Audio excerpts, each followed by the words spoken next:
दीन जानकी माता, राम रसायन तुम्हारे पासा, सदा रहो रघुपति के दासा।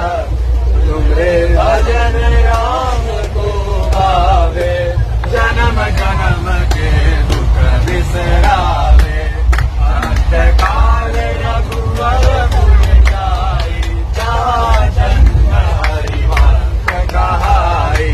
और देवता चित न धरई, हनुमत से सर्व सुख करई। संकट कटय। नमस्कार।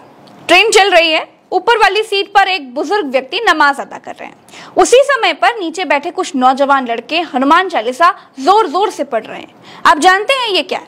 ये उस जहर का परिणाम है जो एक पार्टी ने बोया है। वोट के लिए एक पार्टी ने नफरत का जो इंजेक्शन लगाया है, ये उसी का नतीजा है। एक समय था जब दूसरे धर्मों का आदर किया जाता था, लेकिन आदर्शों का और मूल्यों का एक पार्टी और उसकी विचारधारा ने हत्या कर दी है।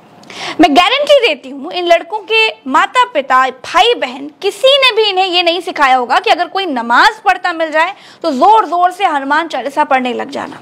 किसी हिंदू परिवार में कोई माँ बाप अपने बच्चों को ये संस्कार कभी दे ही नहीं सकते।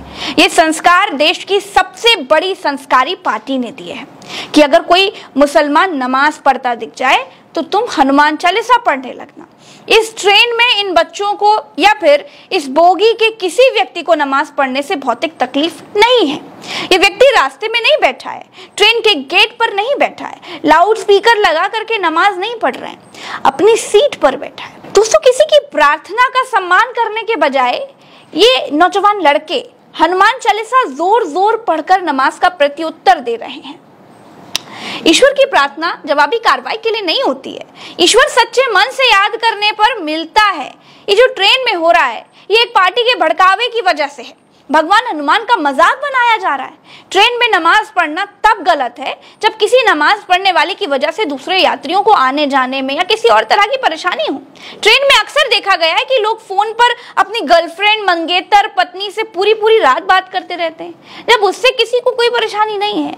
ट्रेन में भजन गाते हुए मांगने वाले आ जाते हैं, जब उनसे किसी को कोई तकलीफ नहीं है। ट्रेन की बोगियों में राजनीतिक चर्चा ऐसे छिड़ जाती है जैसे लगता है कि कोई युद्ध छिड़ गया हो, जब उनसे कोई तकलीफ नहीं है, कोई परेशानी नहीं है। लेकिन एक बुजुर्ग के अपनी सीट पर नमाज पढ़ने से जवाब में हनुमान चालीसा से जवाब दिया जा रहा है। सोचिए, उससे तकलीफ है किस बात की? सिर्फ एक वीडियो नहीं है, इसको आप ऐसे देखिए, इसको कुछ इस तरह से सोचिए कि देश को किस रास्ते ढकेल दिया गया है, किस बदले की भावना की पटरी पर दौड़ा दिया गया है। जहां एक धर्म के लोग दूसरे धर्म के लोगों को जवाब देने में ही अपनी जीत समझने लगे। मुसलमानों की चूड़ी टाइट कर दी गई है, इसी में खुश हैं, इसी को बदलाव समझते हैं। मैं अपने देश के इस मुस्लिम नागरिक से आज क्षमा मांगना चाहती हूँ कि उसे मात्र चढ़ाने के लिए, उकसाने के लिए इस तरह की हरकत की गई।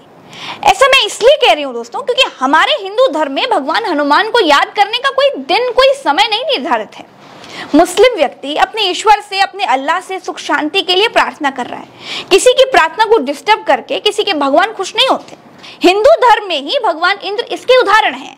जब जब कोई बड़ी तपस्या करता था तो इंद्र का सिंहासन डोलता था। इंद्र हमेशा भय के बीच राज करने वाला राजा के नाम पर दिखाए गए हैं, बताए गए हैं, क्योंकि उनको दूसरों की ताकत से हमेशा भय रहता था। आप हनुमान चालीसा चढ़ाने के लिए मत पढ़िए। दूसरों की नमाज से अगर आपका मानसिक संतुलन बिगड़ रहा है तो आप भी इंद्र की तरह स्थिर नहीं हो पाएंगे।